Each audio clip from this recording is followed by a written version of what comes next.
Hello everyone, micro economics start करते हैं और आज हम पढ़ने वाले हैं थ्योरी ऑफ कंज्यूमर बिहेवियर। ठीक है, कंज्यूमर के बिहेवियर के बारे में जानेंगे। ठीक है, तो कंज्यूमर बिहेवियर क्या है? ये स्टडी है कि कैसे एक पर्सन डिसाइड करता है कि क्या बाय करना चाहिए और कितना बाय करना चाहिए विथ लिमिटेड मनी। ठीक है, अगर सपोज आपको पैसा दे दिया गया लेट्स से 100 रुपीज़, तो आपको ये डिसाइड करना है कि क्या बाय करना है और कितना उस 100 रुपीज़ में आप कितना बाय कर सकते हैं। ठीक है, क्योंकि आपके पास क्या है, लिमिटेड मनी है।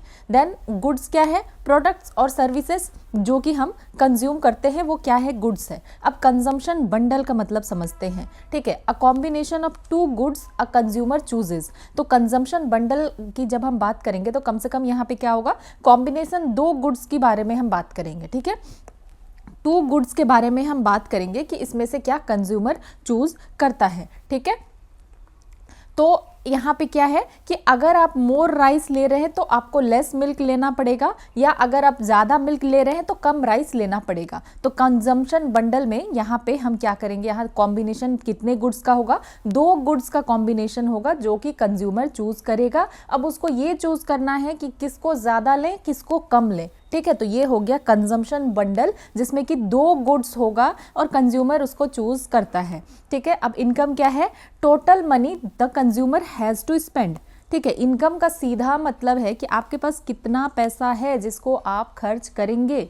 ठीक है, आपका जितना इनकम है आप उतना स्पेंड करेंगे ना, तो टोटल मनी जो कि कंज्यूमर स्पेंड करेगा। प्राइस क्या है, cost of each good in the market. तो जो हर गुड है उसका कुछ ना कुछ कॉस्ट है, और जो कॉस्ट है वही आपके लिए प्राइस है ना, क्योंकि आप जाकर के अगर कुछ खरीदना चाहते हैं उसका जो कॉस्ट होगा आपको वो पे करना पड़ेगा, और वो क्या है, प्राइस है। अब बजट कंस्ट्रेंट क्या होता है, ठीक है, तो limitation imposed by income and prices. तो जो लिमिटेशन होता है लोगों पे किसी के ऊपर भी, तो कैसे होता है, एक तो उनका क्या इनकम है और उस चीज़ का जो भी वो खरीदना चाहते हैं उसका मार्केट में क्या प्राइस है। ठीक है, ये तो हम डे टू डे बेसिस पे करते हैं ना कि हमारे पास जितना इनकम है उसी के अकॉर्डिंग हम चीज़ों को खरीद सकेंगे। ठीक है, तो कंज्यूमर कभी भी अपने इनकम से ज़्यादा स्पेंड नहीं कर सकता, क्योंकि उसके पास जितना इनकम है वो उतना ही खर्च कर पाएगा। मनी लिमिटेड है उसके पास, तो उसके पास चॉइस भी लिमिटेड हो गया। तो अब समझते हैं बजट सेट और बजट लाइन को। तो बजट सेट का क्या मतलब है कि कितना पॉसिबल कॉम्बिनेशन है आपके पास, ठीक है, ऑफ टू गुड, कि दो गुड का कितना पॉसिबल कॉम्बिनेशन है जो एक कंज्यूमर खरीद सकता है, गिवन लिमिटेड इनकम क्योंकि उसका इनकम तो लिमिटेड है, and given prices of the goods.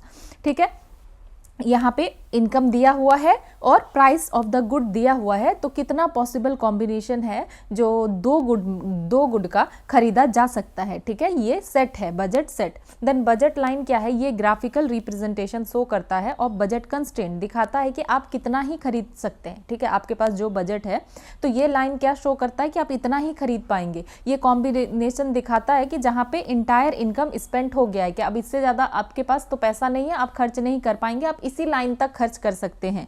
ठीक है, a line in a graph showing maximum limit of spending. ये जो है मैक्सिमम लिमिट दिखाता है कि इससे ज़्यादा आप स्पेंड नहीं कर पाएंगे, ये आपका मैक्सिमम लिमिट है, आपने स्पेंड किया है। तो ये रिप्रेजेंट करता है चॉइसेस, कि आपको चूज करना पड़ेगा कि कितना जो है कौन सा गुड हमें लेना पड़ेगा, और आपको ट्रेड ऑफ भी करना पड़ेगा कि अगर एक गुड को आप बढ़ाते हैं तो दूसरे गुड को आपको घटाना पड़ेगा। ठीक है, तो बजट लाइन और बजट सेट देख लेते हैं। तो ये जो है ब्लू से, ये क्या है, ये है बजट लाइन।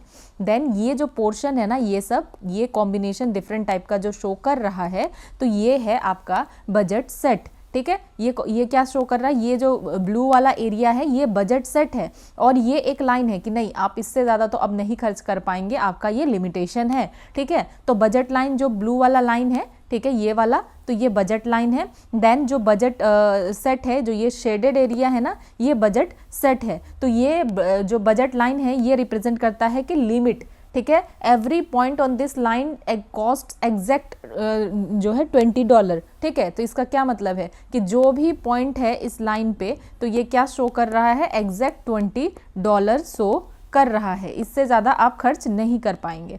ठीक है, देन बजट सेट क्या है, ये शेडेड एरिया है, ये रिप्रेजेंट करता है all the affordable combination eight any point with in the blue triangle cost $20 और लेस। तो ये बजट ये जो है ना आपको शो कर रहा है कि कितना कॉम्बिनेशन पॉसिबल है। ठीक है, और जो आउटसाइड द सेट मतलब इधर बाहर की तरफ आप जो है क्या नहीं कर पाएंगे, any point above the right of the blue line is unaffordable with your current $20 का इनकम। ठीक है, अगर आपका $20 का इनकम है तो आप जो है बजट लाइन आपका क्या है कि आप यहीं तक खर्च कर पाएंगे। और ये क्या शो कर रहा है, ये सब कुछ कॉम्बिनेशन शो कर रहा है। ठीक है, कि आप के पास क्या क्या ऑप्शन है, आप कितना जो है स्पेंड कर सकते हैं। ठीक है, ये कॉम्बिनेशन दिखा रहा है, ये बजट सेट है। तो इस ग्राफ के थ्रू प्रॉपरली समझते हैं हम। ठीक है, तो ये आपके पास सपोज शूज़ है और इधर आपके पास ऑप्शन है क्लोथ्स। अब दो चीज़ों में अब आपको चॉइस आपको करना है कि आप क्या कितना खरीद सकते हैं।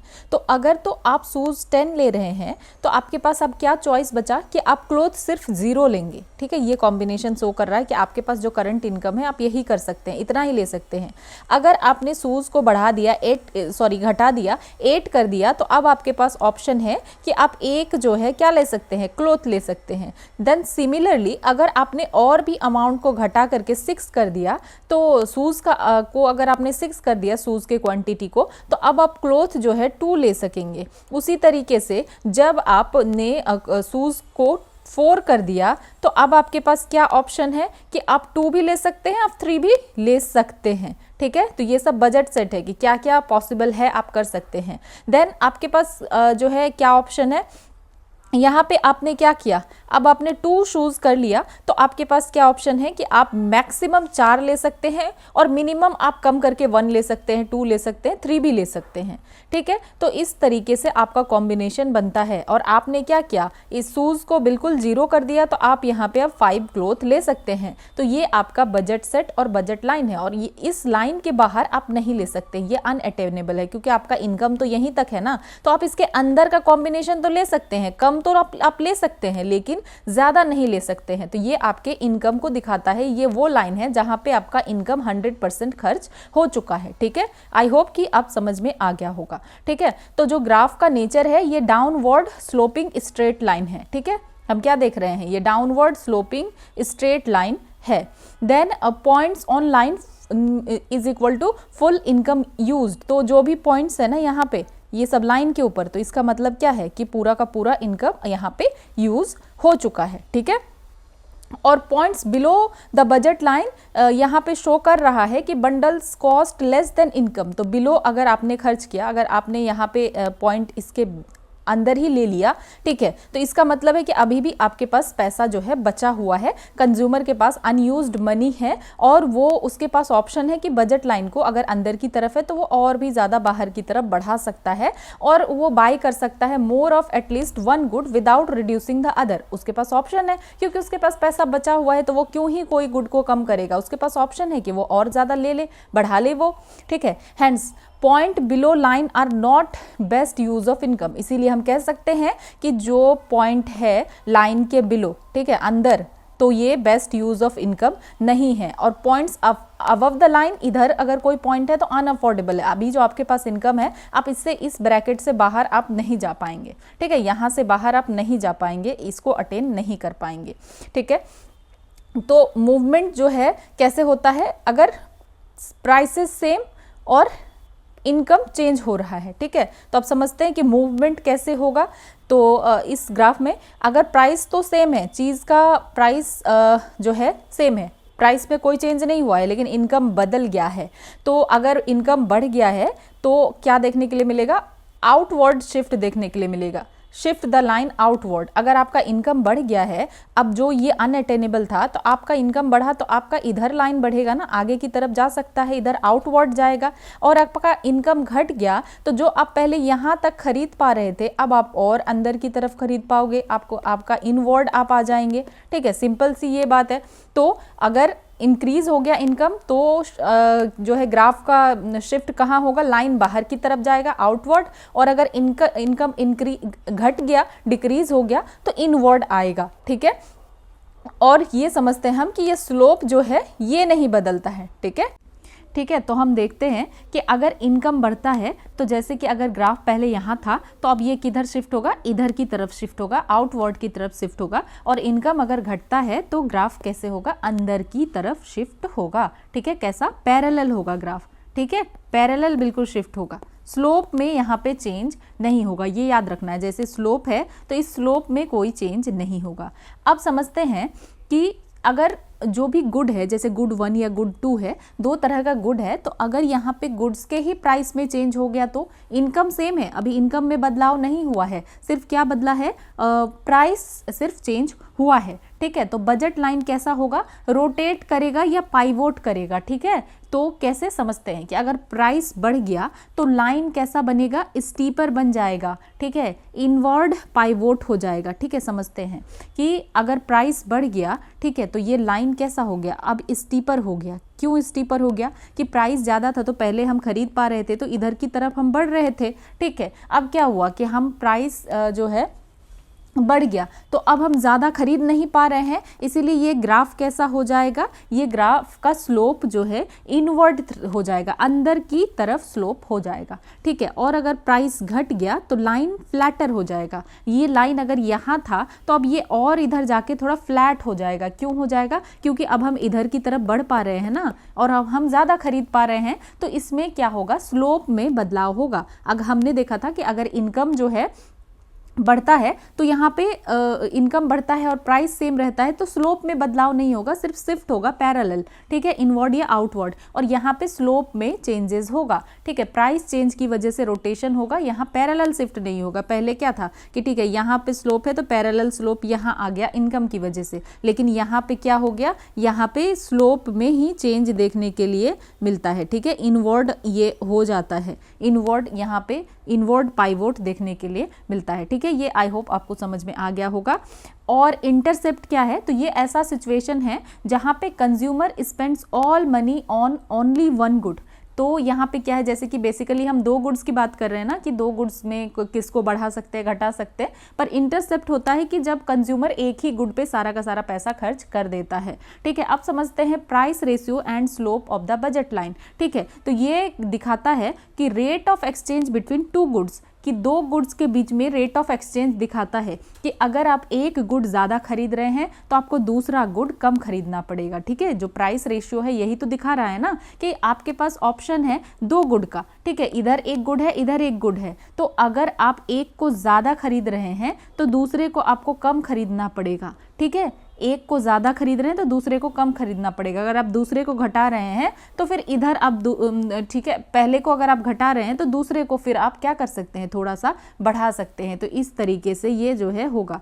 ठीक है, समझ में आ गया कि अगर आप एक गुड बाय कर रहे हैं ज़्यादा तो फिर आपको गिव अप करना पड़ेगा, फिर दूसरा गुड 2 को आपको गिव अप करना पड़ेगा। ठीक है, तो ये किसके ऊपर डिपेंड करेगा, depends on relative prices of goods. ये प्राइसेस ऑफ गुड्स के अकॉर्डिंग जो है डिपेंड करेगा, और ये रिप्रेजेंट करता है अपॉर्चुनिटी कॉस्ट और ट्रेड ऑफ, कि आप एक को अगर ज़्यादा कर रहे हैं तो दूसरे को आपको डेफिनेट ऑटोमेटिकली क्या करना पड़ रहा है, घटाना पड़ रहा है। और स्लोप क्या दिखाता है, ट्रेड ऑफ का आइडिया दिखाता है कि एक गुड खरीदने के चक्कर में आपको गिव अप करना पड़ रहा है दूसरे गुड को। ठीक है, तो अजम्पशन क्या है कि यहाँ पे इन सारे केसेस में आपको दो गुड ही को कंसीडर करना पड़ेगा, और प्राइस यहाँ क्या है, कांस्टेंट है, और इनकम फिक्स है। तो यहाँ पे consumer spends only on these two goods. तो ये एक जो है अजम्पशन है कि दो ही गुड के बारे में हम बात कर रहे हैं समझने के लिए चीज़ों को।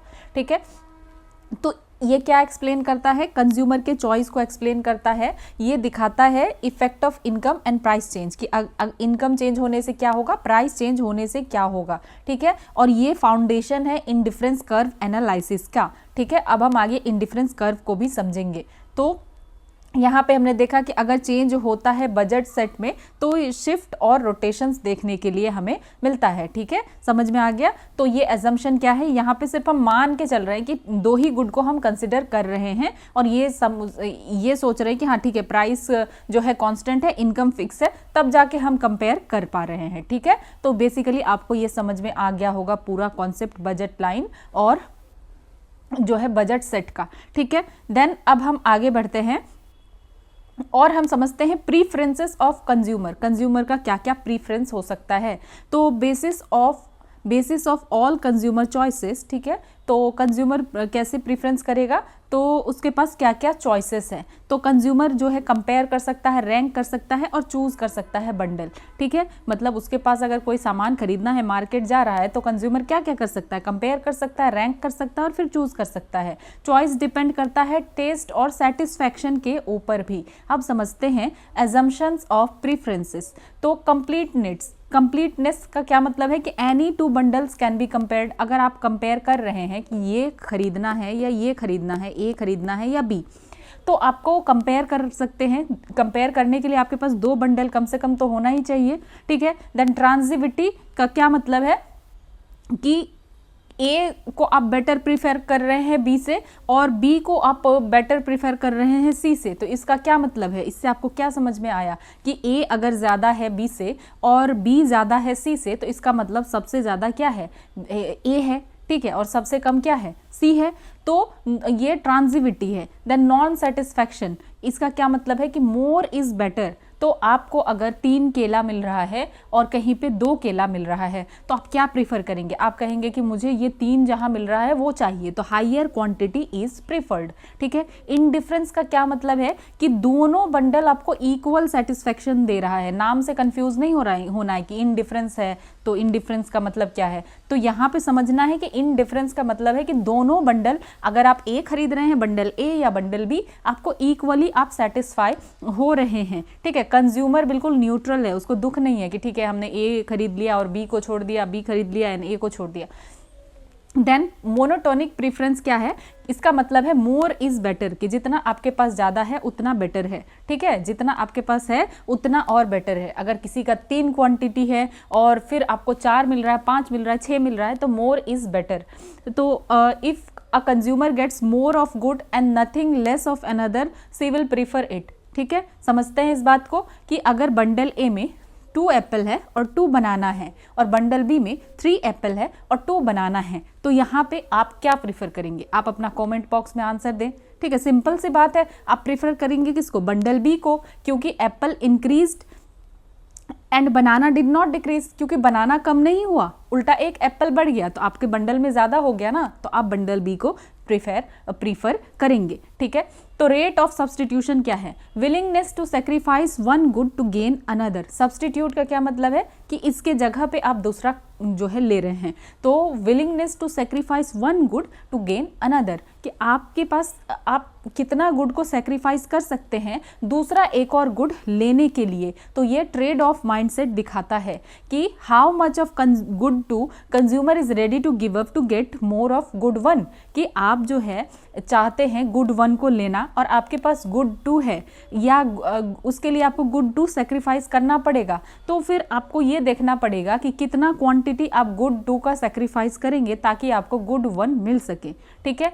तो नेक्स्ट अब समझते हैं, ये तो रेट ऑफ सब्सटीट्यूशन हुआ। इसका क्या मतलब है कि आप एक गुड को कितना सेक्रीफाइस कर सकते हैं दूसरे गुड को पाने के लिए। तो अब समझते हैं डिमिनिशिंग रेट ऑफ सब्सटीट्यूशन ये क्या है, ठीक है।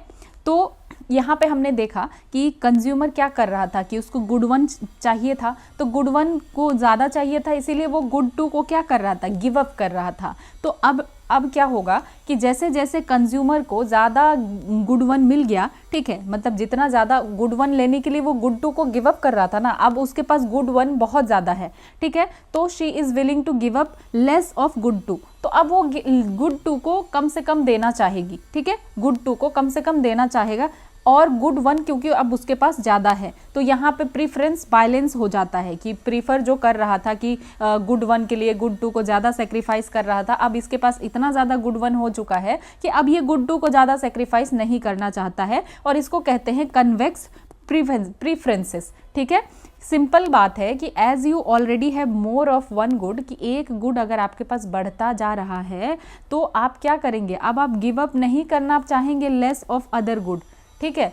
अब आपके पास ये गुड ऑलरेडी है, तो इसको लेने के लिए आप दूसरे गुड को गिव अप क्यों करेंगे, आपके पास तो ये है ना, ठीक है। अब इसको एग्जाम्पल से समझते हैं, इजी है बट कंफ्यूजिंग लगता है। तो समझते हैं कि अगर आपके पास आपको चॉकलेट और आइसक्रीम में से चूज करना है, ठीक है, तो स्टार्टिंग में आपके पास क्या है, बहुत कम चॉकलेट है, तो आप जो है you are ready to give 2 ice cream for 1 chocolate. तो अब आपके पास जो है, आपको चॉकलेट चाहिए था, आपके पास चॉकलेट नहीं है, तो अब आप सोच रहे हैं कि जो है ठीक है 2 आइसक्रीम दे देते हैं 1 चॉकलेट की वजह से, ठीक है 2 आइसक्रीम छोड़ देते हैं और 1 चॉकलेट जो है खा लेते हैं, ठीक है। तो अब आपने क्या किया, बहुत सारा चॉकलेट खा लिया, आपके पास ऑलरेडी बहुत सारा चॉकलेट है, तो अब आप क्या बोल रहे हैं कि नहीं नहीं, अब चॉकलेट के लिए 2 आइसक्रीम क्यों दे। तो अब आप बोलेंगे कि ठीक है, अब चॉकलेट अगर चाहिए तो अब हम ज़्यादा आइसक्रीम नहीं गिव अप करेंगे, अब आधा आइसक्रीम, हाफ आइसक्रीम ही हम गिव अप करेंगे 1 चॉकलेट के लिए। समझ में आया आपको कि जब तो आपके पास चॉकलेट बहुत कम था तो आपने उसके लिए क्या किया, ज़्यादा आइसक्रीम सेक्रीफाइस किया कि ठीक है अभी मेरे पास चॉकलेट नहीं है, ठीक है 2 आइसक्रीम जाने देते हैं और मेरे पास चॉकलेट आ जाएगा। और अब जब आपके पास इतना सारा चॉकलेट है तो अब आप उस चॉकलेट को लेने के लिए ज़्यादा आइसक्रीम को नहीं गिव अप करना चाहते हैं, आप सिर्फ आधा ही आइसक्रीम गिव अप करेंगे। सिंपल सी बात है, जब आपके पास बहुत ज़्यादा चीज़ हो जाएगा और वही सेम चीज़ आपके पास काफ़ी क्वांटिटी में है, तो एक टाइम पे आप भी तो थक जाएंगे ना, आपको उस लेवल का सेटिस्फैक्शन अब नहीं मिलेगा। आप कितना चॉकलेट खाएंगे, 1 चॉकलेट खाए आपको बहुत सेटिस्फैक्शन मिला, दूसरा खाया ठीक है पेट में अभी भी जगह है, थोड़ा सा और हम खा सकते हैं, आपको थोड़ा और सेटिस्फैक्शन मिला। देन अब आपने क्या किया, जैसे ही तीसरा चौथा अब खाने लग गया, अब आपको सेटिस्फैक्शन नहीं मिल रहा है क्योंकि आपको जितना नीड था उससे भी ज़्यादा है आपके पास, ठीक है। तो अब आप चॉकलेट पाने के लिए कोई और वैल्यूएबल चीज़ को गिव अप करना नहीं चाहेंगे, ठीक है, क्योंकि आपका मन भर चुका है। सिंपल ये बात है, ठीक है, कि अब जो है चॉकलेट आपके लिए रेयर नहीं रहा, कुछ स्पेशल चीज़ नहीं रहा, इसीलिए अब इसका वैल्यू, चॉकलेट का वैल्यू आपके नज़र में घटता जा रहा है क्योंकि आपको काफ़ी ज़्यादा मिल गया। अब समझते हैं इंडिफरेंस कर्व को, ठीक है। ये कर्व क्या कर रहा है, curve showing different bundles of 2 good. तो इंडिफरेंस कर्व में हम क्या देख सकते हैं, डिफरेंट बंडल्स ऑफ 2 गुड, कि 2 गुड का डिफरेंट बंडल हम देख सकते हैं और दोनों बंडल सेम सेटिस्फैक्शन प्रोवाइड करेगा, ठीक है। समझ में आ गया कि ये कर्व क्या दिखा रहा है कि अगर आप 2 बंडल ले रहे हैं और दोनों बंडल आपको सेम सेटिस्फैक्शन प्रोवाइड कर रहा है तो consumer is indifferent equally happy at every point. तो इस इंडिफरेंस कर्व पे ना इस इंडिफरेंस कर्व में कंज्यूमर इक्वली हैप्पी रहेगा, ठीक है, हर वक्त ही वो खुश रहेगा। इंडिफरेंस कर्व जब बनेगा, जो भी कर्व रहेगा तो वो हर कर्व में इक्वली हैप्पी है क्योंकि वो जो भी बंडल खरीद रहा है उसको सेम सेटिस्फैक्शन मिल रहा है। तो इंडिफरेंस कर्व क्या शो कर रहा है, different bundle of 2 goods that give same satisfaction to the consumer, कि 2 बंडल है लेकिन दोनों कंज्यूमर को सेम ही सेटिस्फैक्शन दे रहा है, वो कोई भी बंडल को उठा के दुखी नहीं है, हर बंडल में इक्वली खुश है। सिंपल सी बात है, ठीक है। तो ये हो गया इंडिफरेंस कर्व, ठीक है, गुड 2 और गुड 1। तो an indifference curve joins all points representing bundles which are considered indifferent by the consumer। तो ये जो यहाँ पे ये पॉइंट ज्वाइन कर रहा है, ठीक है, ये पॉइंट और ये पॉइंट, दोनों पॉइंट पे कंज्यूमर इक्वली क्या है, हैप्पी है, ठीक है। अब समझते हैं इस चीज़ को अच्छे से कि जैसे कि टी है, ठीक है, और कॉफ़ी है, ठीक है, गुड 2 गुड हमने ले लिया, टी ले लिया और कॉफ़ी ले लिया। तो बंडल ए में क्या है, 2 टी है और 3 कॉफ़ी है, और बंडल बी में क्या है, 3 टी है और 2 कॉफ़ी है। तो ये तो इक्वल हैप्पीनेस दे रहा है। अमाउंट कितना है यहाँ पे, 5 है, टोटल 5 है।